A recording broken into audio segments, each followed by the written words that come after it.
J'écris ce conte pour nos enfants. J'écris en volant les histoires que les peuples du monde ont écrites depuis la nuit des temps. J'écris pour l'enfant qui est en nous.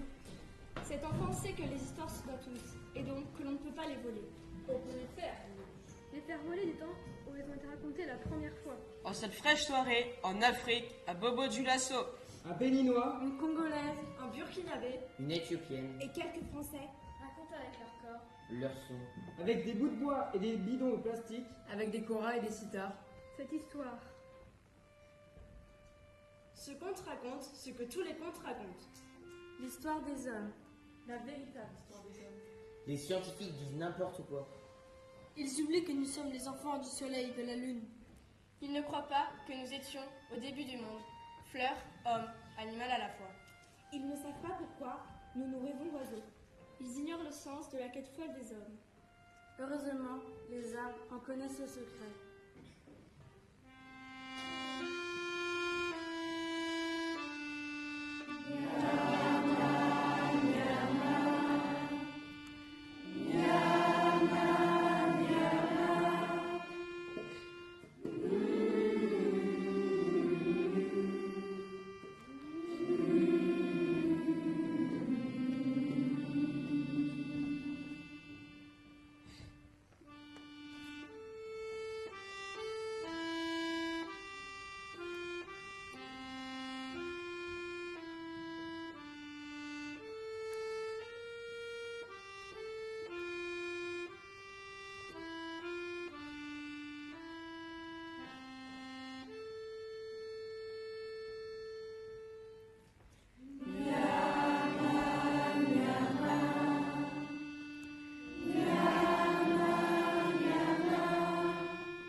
On dirait qu'il n'y a rien.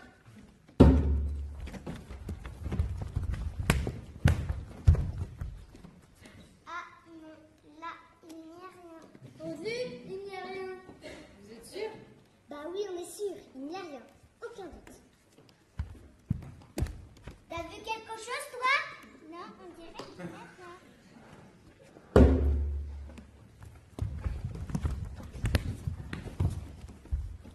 Excusez-moi, vous n'auriez pas vu quelque chose par hasard? Non, les copains, on dirait vraiment qu'il n'y a rien ici. Il n'y a vraiment rien. Non, rien de rien.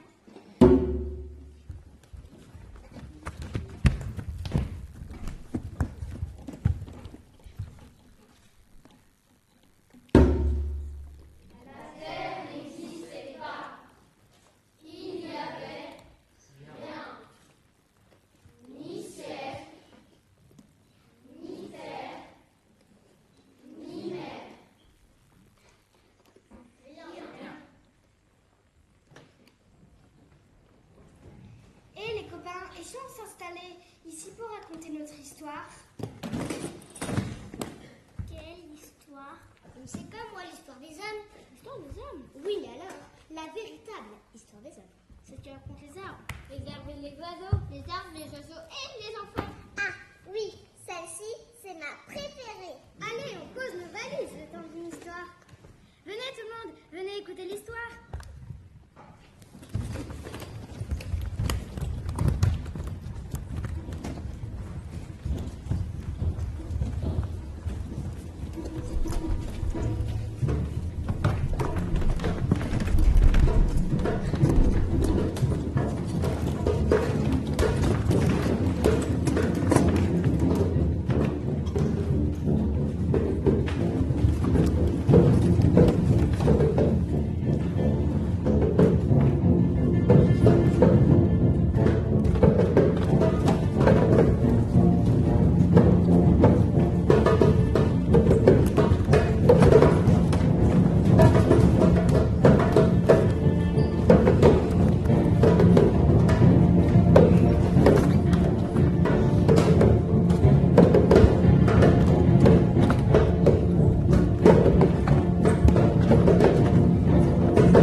Ne sais d'où exactement.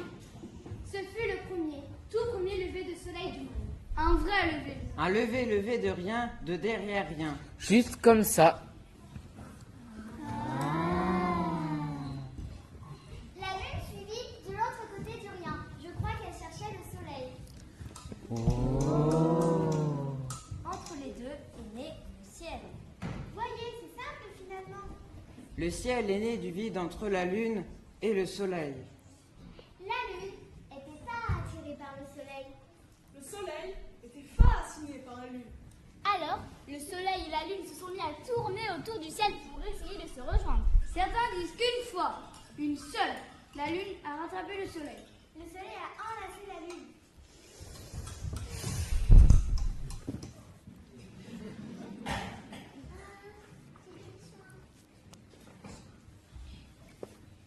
Les oiseaux disent que ce fut le premier jour du monde.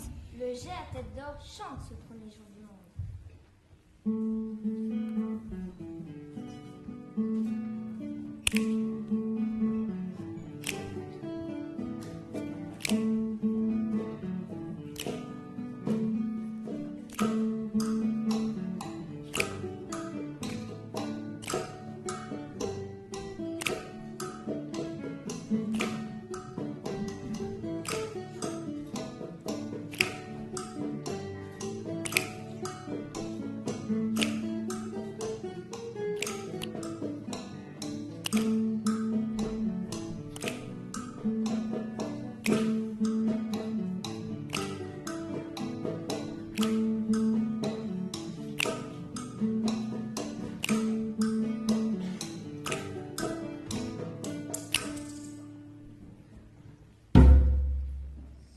Ce fut le jour où la terre est née. Ce fut le jour où la terre fut enfantée.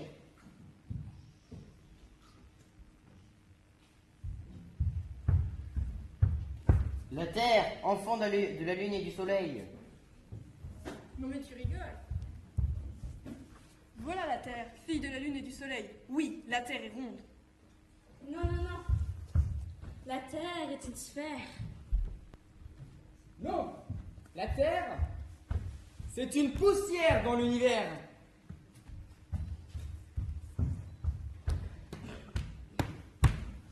La Terre tourne sur elle-même. Mais non, voyons. Ça, c'est la Terre, qui voyage parmi les étoiles. J'ai mieux. La surface de la Terre remplit aux 3/4 d'eau. Mais non. La Terre a sa propre histoire. En ce moment, la Terre, elle ressemble plutôt à ça. La Terre est pleine de richesses.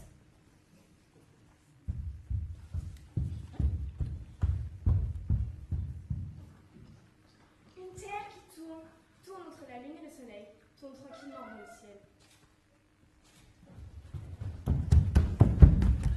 Mais c'est pas du tout ça! On avait dit que c'était moi qui jouais à la Terre.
La vie sur pattes. La vie à écailles. La vie à griffes pointues. La vie à épines. La vie à nageoires. La vie à ailes. La vie à mâchoire. La vie à pétales. La vie à fruits.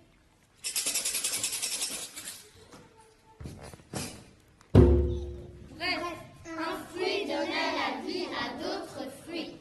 Des fruits connus des oiseaux et des enfants. Des animaux plantes.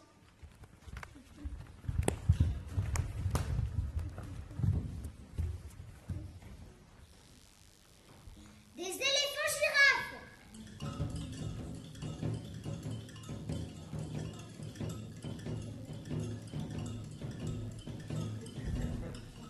Des arbres poissons.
Oui, au début du monde, tout existait. La vie était partie dans tous les sens. Il y avait des cailloux insectes partout. On voit d'ailleurs un plus beau spécimen.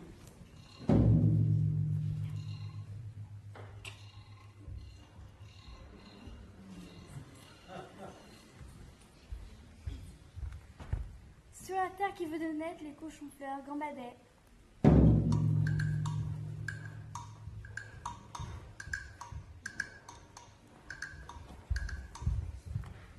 Amusons le cochon-fleur, chers confrères. Vous ne me croyez pas? Demandez donc au poisson-chat si ce n'est pas vrai. Demandez donc à l'escargot, oui, ce visque caillou limace, si ce n'est pas vrai. Demandez donc au point carnivore si ce n'est pas vrai.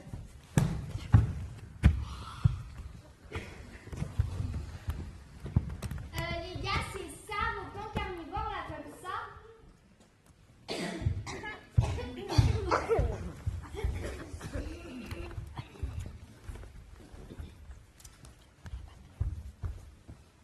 Donc, dès le début du monde, les premiers êtres de la création étaient étranges. Oui, extrêmement étrange. Mais étrange, vous ne pouvez pas imaginer à quel point. D'ailleurs, si vous êtes attentif, cela n'a pas franchement changé.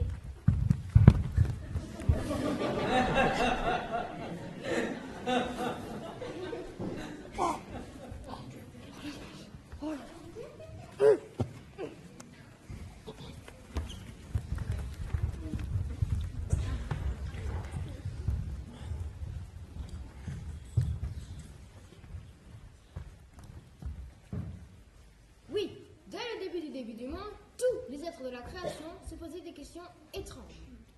Caillou limace, homme plante, singe fleur. Enfin tous. Tous voulaient savoir qui était mieux que qui. Plus grand que qui? Plus fort que qui. Plus beau que qui? Plus vieux que qui. Plus gros que qui. Plus drôle que qui?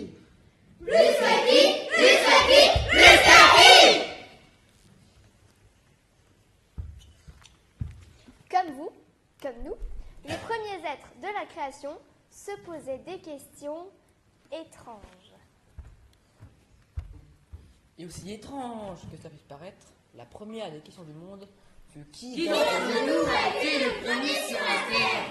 Oui, qui était le premier être sur la Terre? Question bizarre. Question incompréhensible. Question de poule ou d'œuf, à la rigueur. Question devenue millénaire. Mais question quand même! Donc, nous voilà tous réunis, nous, les premiers êtres de l'histoire du monde, pour trancher cette question essentielle. Je dis bien essentielle!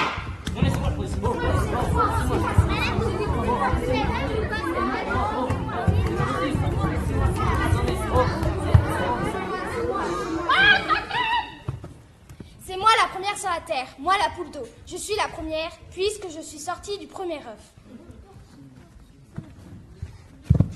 Moi, l'oiseau sauvage, je suis le premier, car c'est moi qui ai pondu tous les œufs.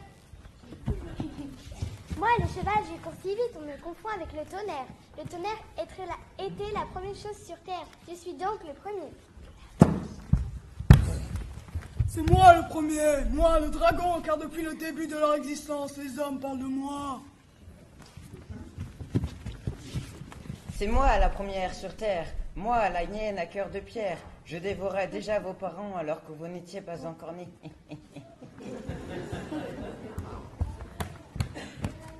Moi la girafe, je suis la première, car grâce à mon long cou, j'ai pu voir le premier coucher de soleil du monde. C'est moi le premier, le zébu, car zébu ça rime avec début. Et début c'est en premier, donc c'est moi le premier.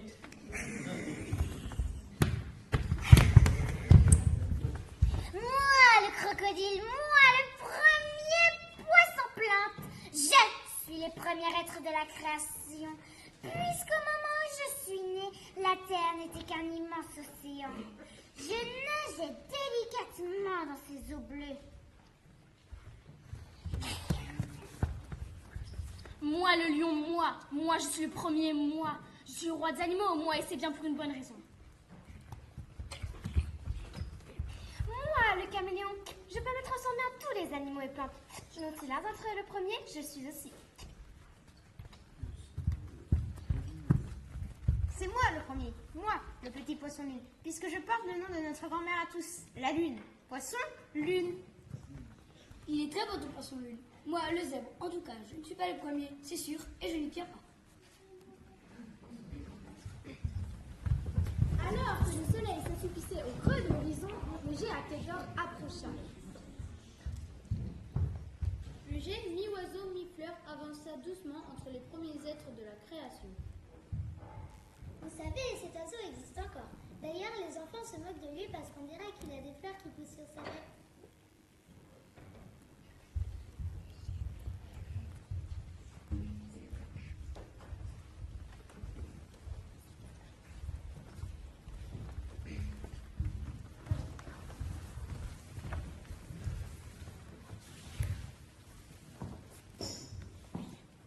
Je vous prie de m'excuser, mais je suis le premier être du monde.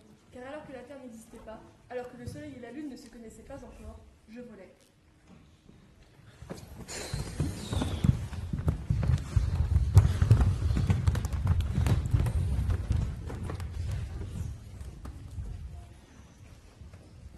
Avec mes parents, je planais dans un ciel sans terre. Avec mes parents, nous avons vu le Soleil et la Lune s'embrasser. Et quand ma mère est morte, il n'y avait nulle part où l'enterrer, puisque la terre n'était pas encore née.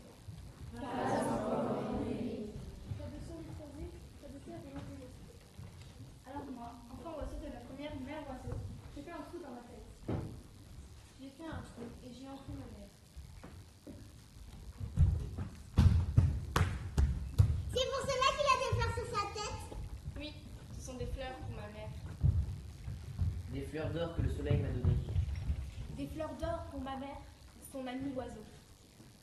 Des fleurs pour la première mère de l'histoire de l'oiseau.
Ce qui n'est pas tout à fait pareil. Qui était jaloux de la liberté des oiseaux? Jaloux, jaloux, jaloux.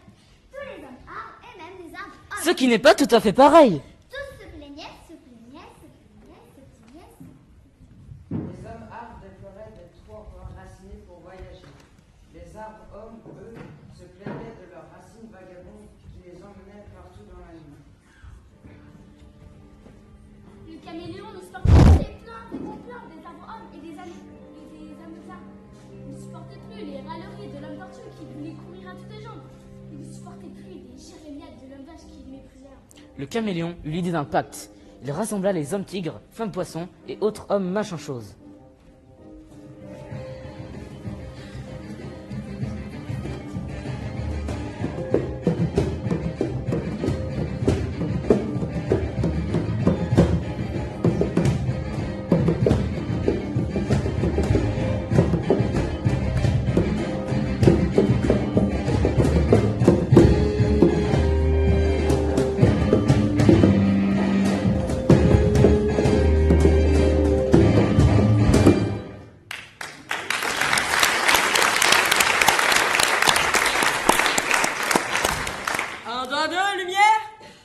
Bonjour mesdames et messieurs.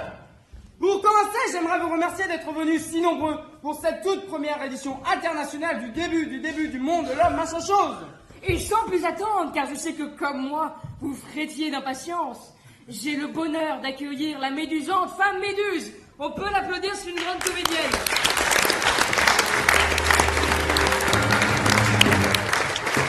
Coquillage, je cherchais. Pour continuer, je dois prévenir les plus sensibles d'entre vous. Les images qui vont suivre sont de nature à heurter votre sensibilité. C'est avec effroi et terreur que je convoque sur le plateau l'épouvantable homme boa. On peut applaudir, mais moi, je ne regarde pas. Les écailles, le sang-froid, j'ai du mal. Et pour terminer, je vous ai réservé le meilleur pour la fin. C'est avec un sentiment partagé entre l'empressement et la tendresse que j'appelle la merveilleuse, que dis-je, la délicieuse, j'ai nommé l'époustouflante femme autruche. Je vous demande de lui réserver le plus grand des triomphes.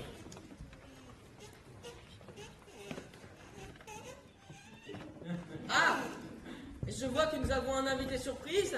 Laissez-moi deviner, la femme culotte? Ah non. En région, on me dit que c'est l'homme nuage.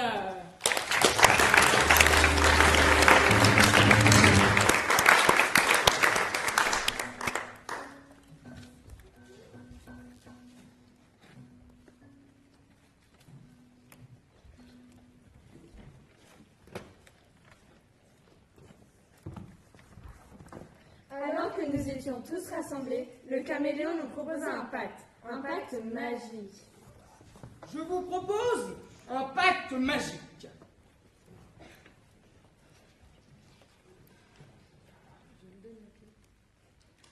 Je vous donne mon secret. Je vous livre la clé de la métamorphose. Mais attention! Cette clé n'ouvre qu'une seule porte. Une seule porte, c'est-à-dire une seule métamorphose, une seule transformation. Fini l'existence hasardeuse de femmes mollusques. Nous choisirons aisément entre femmes ou mollusques. Terminez la vie de femme autruche. Nous choisirons entre femme ou autruche. Marre de la vie d'homme bois, nous choisirons l'un ou l'autre. Pour que la transformation opère, il faut goûter mon plat préféré, le meilleur plat du monde. C'est seulement quand vous aurez goûté le meilleur plat du monde que la transformation opérera. Le meilleur plat du monde. Le meilleur plat du monde. Tu te joues de nous, caméléon. Comment deviner le plat que tu préfères? Caméléon de malheur, comment deviner ce que mange un caméléon? Je vais vous aider. Comment? Par quelle supercherie? Par des devinettes. 3 devinettes. 3 indices. Première devinette, premier indice. Jingle, s'il vous plaît.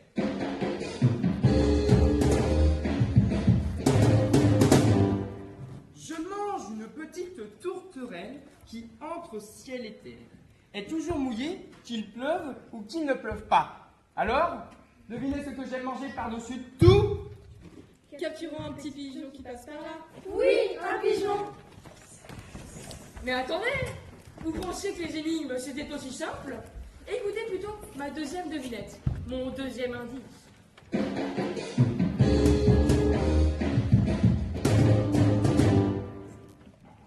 Je suis une anguille frétillante, coincée derrière 2 rangées assassines.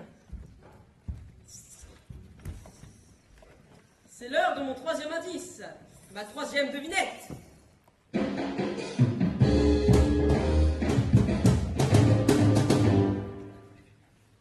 Deux tabourets blancs cachent cette anguille rouge et frétillante. Alors, qu'est-ce que j'ai mangé par-dessus tout? Rien? Toujours rien? Je vais vous aider encore un peu.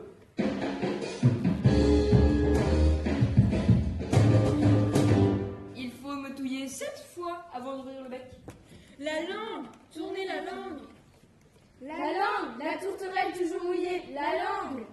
La langue, mais oui, une anguille derrière les dents. Le caméléon mange des langues. Le caméléon mange des langues. Et voilà les hommes manches vont vers le sud. Courant faire un champ, de boeuf coquillage, ça en plate et discole. Les hommes mains chercheuses cuisinèrent avec application toutes les langues qu'ils avaient arrachées. Puis la curiosité les piqua.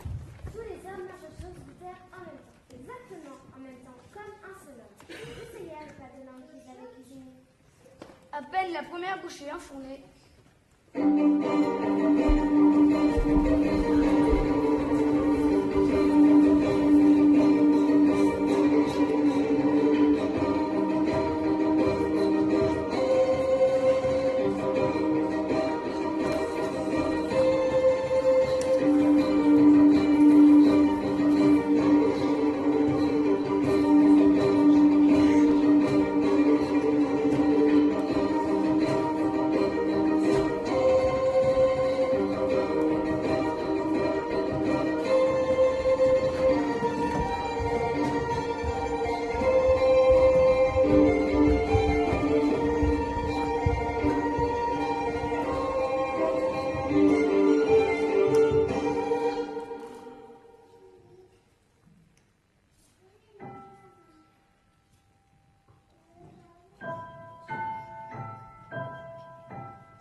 Nous étions devenus des hommes.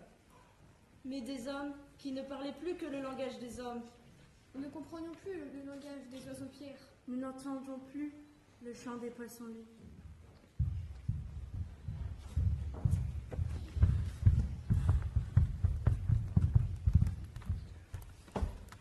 Les hommes, ayant perdu leur moitié reptile, mollusque et volatile, étaient devenus sourds. Bavards à la fois. Sourds à leur moitié, bavards à leur semblable. Nous ne comprenions plus que les voix des hommes. Et encore, pas toutes. Car l'ancienne femme Océan ne parlait pas tout à fait la même langue que l'ancienne femme Perruche. Mais bon. Tous les hommes blancs, la princesse,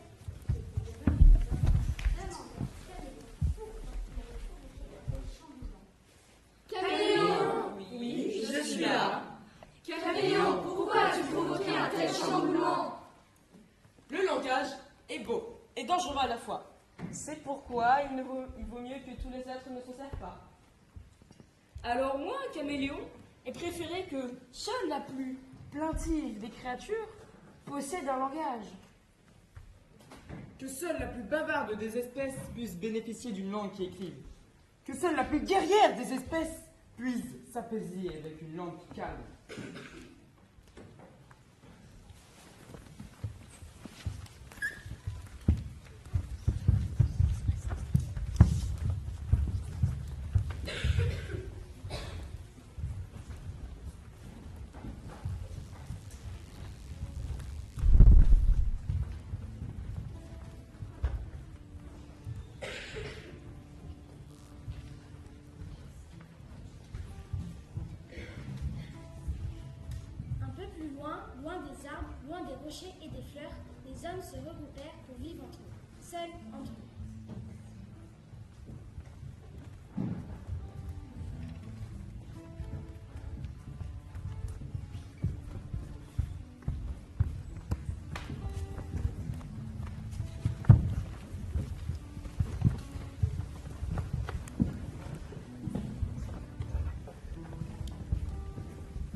avec leur langue bien pendante.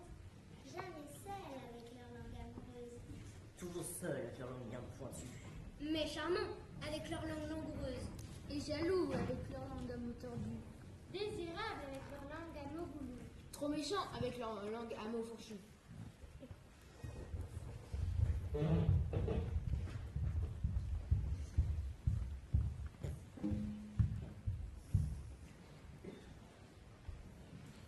Il y eut ainsi un tout premier village d'hommes. Dans ce village, il n'y avait rien. Rien du tout.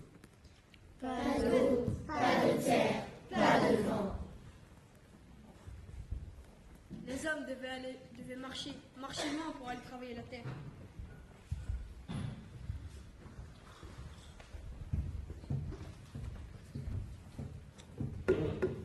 Les femmes partaient loin puiser l'eau.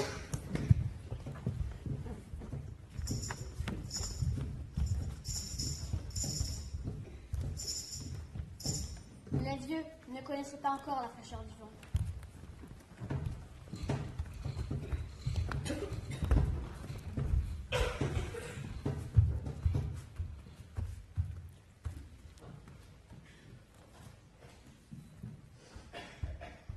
Mais un jour pas comme les autres, une pousse poussa. Venez voir, venez tous voir. Qu'est-ce que c'est? Mais on dirait une plante, une pousse. Une minuscule pousse verte s'éleva du sable, comme ça, sur la place, là où il n'y avait rien. Alors, avec le peu d'eau que les femmes avaient puisé, on l'arrosa. Du peu de terre que les hommes avaient sous leurs pieds, on la nourrit. Du peu de vent qui soufflait, on la protégea. Et le lendemain, cette minuscule pousse était devenue une plante. Le surlendemain, la plante était devenue un arbre immense.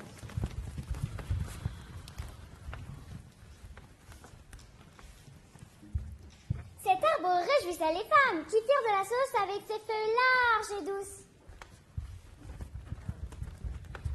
Cet arbre égayait les vieux qui commençaient à palabrer son ombre.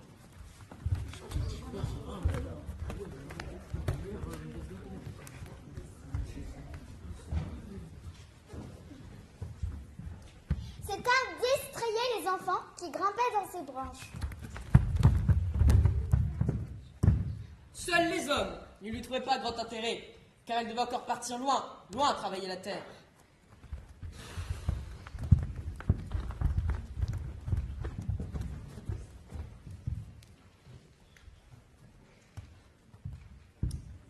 Mais le troisième jour, l'arbre laissa tomber une goutte.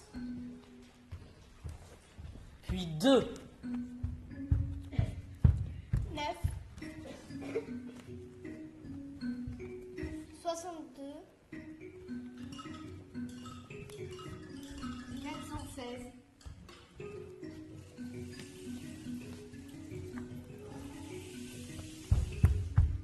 1023. Puis d'un seul coup, plusieurs millions de gouttes. Des gouttes d'eau, des gouttes de pluie.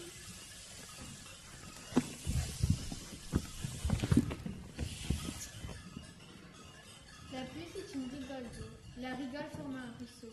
Le ruisseau traversa le village et évita bien vite le sable tout autour, et c'est simplement pour cela.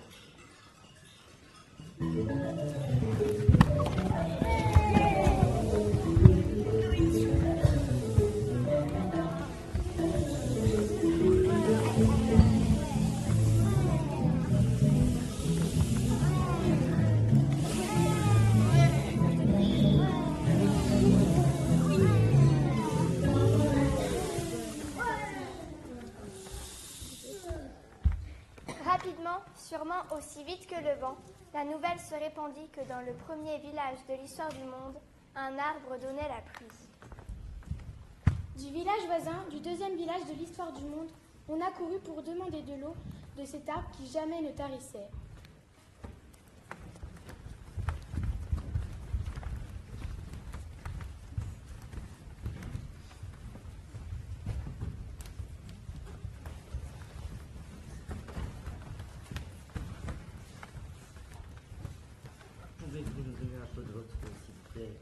peu, si peu, juste pour éradiquer notre méchant. Non, non, on ne partagera pas. Après tout, c'est notre arbre à pluie. Il a poussé chez nous. Donnez-nous de l'eau, ou sinon...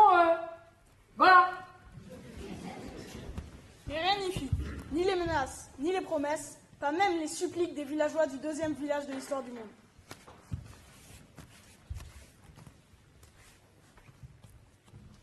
Ils rappelèrent aux habitants du premier village qu'ils ne voulaient rien partager qu'il y a peu, si peu, 3 jours à peine, ils étaient frères de misère. Les hommes du deuxième village rentrèrent chez eux sans une goutte d'eau.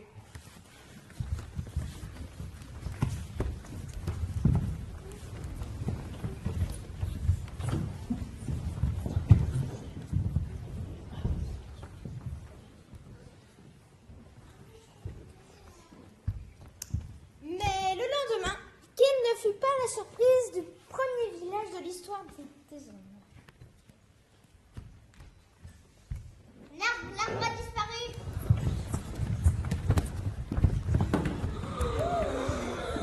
Oui, juste là. Oui, juste là, de constater que l'arbre à pluie avait disparu.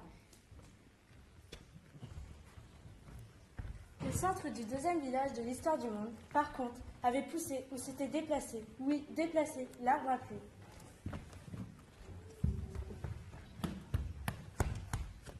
Venez voir, l'arbre à pluie, venez chez nous.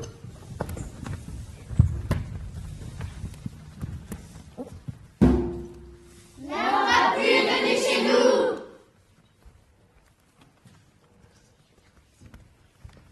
Les habitants du premier village apprirent très vite la nouvelle et furent persuadés d'avoir été volés.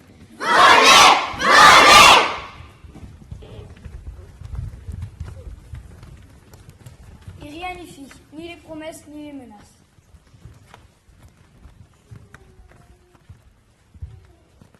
Pourriez-vous nous donner de l'eau, s'il vous plaît? Un peu d'eau, si peu. Juste pour irriguer notre maison. Non, non, on ne partagera pas. Après tout, c'est notre arbre à pluie maintenant. J'ai venu tout seul. Donnez de l'eau, ou sinon...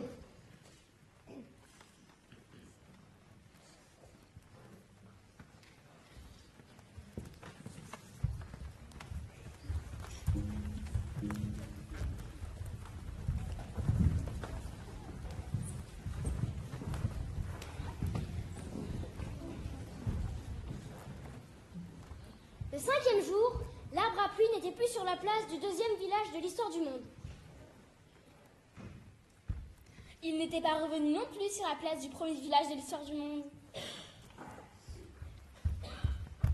Il s'était installé tout juste à mi-chemin.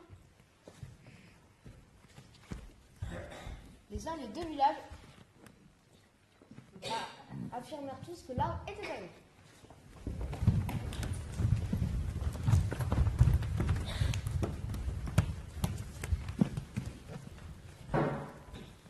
Les suppliques et les menaces changèrent en menaces et suppliques. C'est notre arbre.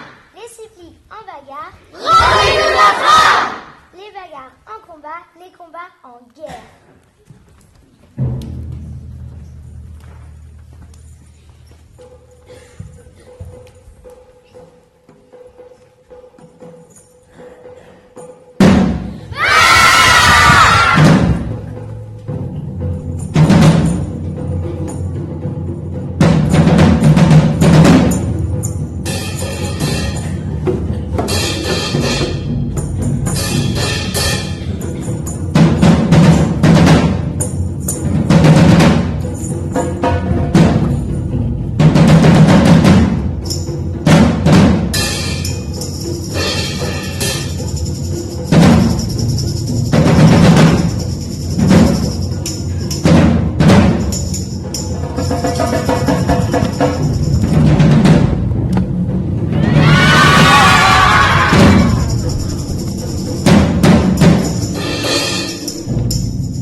sais pas qui gagna cette guerre fratricide. Je sais juste que quand les villageois posèrent leurs armes, l'arbre avait changé. Non plus de place, non. Il ne bougeait plus. L'arbre avait changé, car il s'était tari.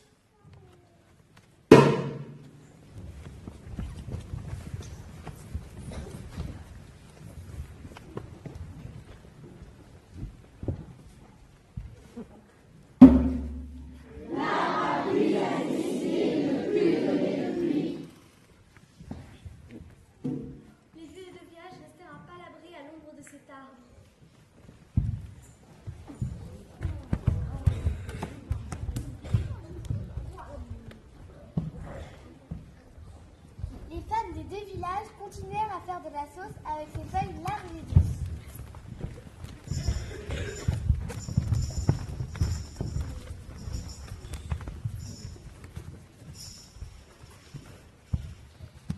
Les hommes, quant à eux, pauvres fous, durent continuer à marcher, à marcher, à marcher, pour cultiver toujours plus loin la terre.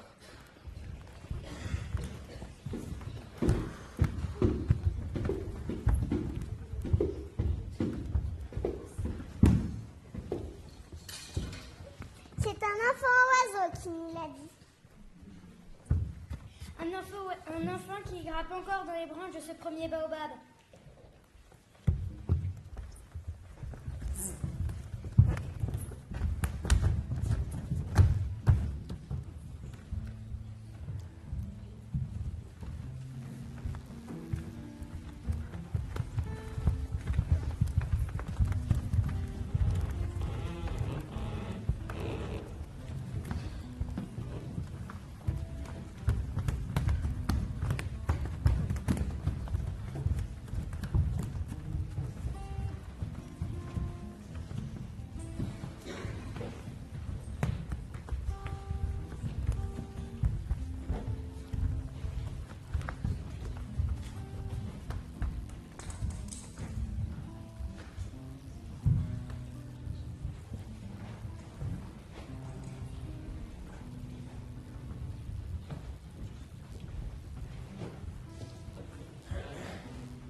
Les tout premiers enfants du monde habitaient donc un village en plein désert.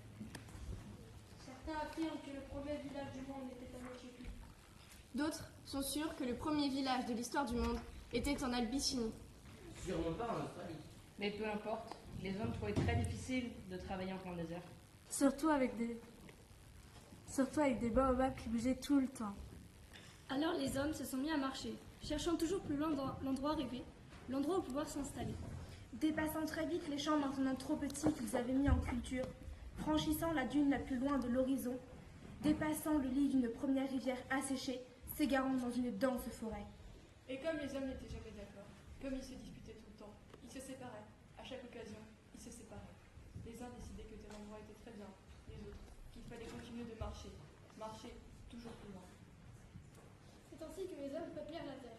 Ainsi que les hommes, en marchant de 4 directions, changèrent de couleur. Oui, ils changèrent de couleur. Personne ne sait de quelle couleur étaient les premiers hommes du début du monde. Mais les oiseaux qui regardent tout le temps, les oiseaux ont vu les hommes changer de couleur.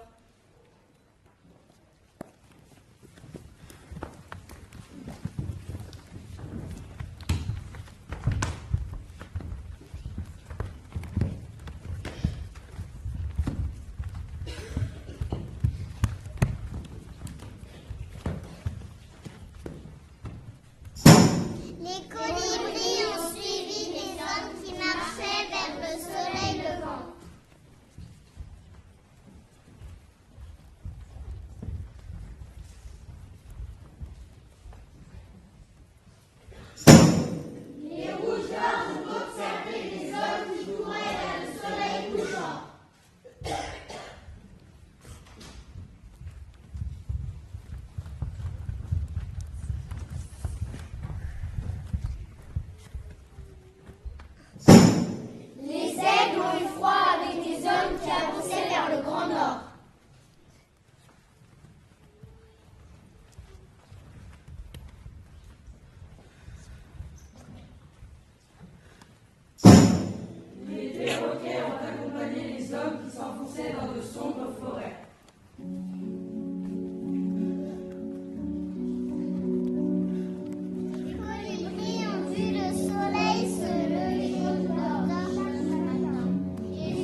à chaque pas.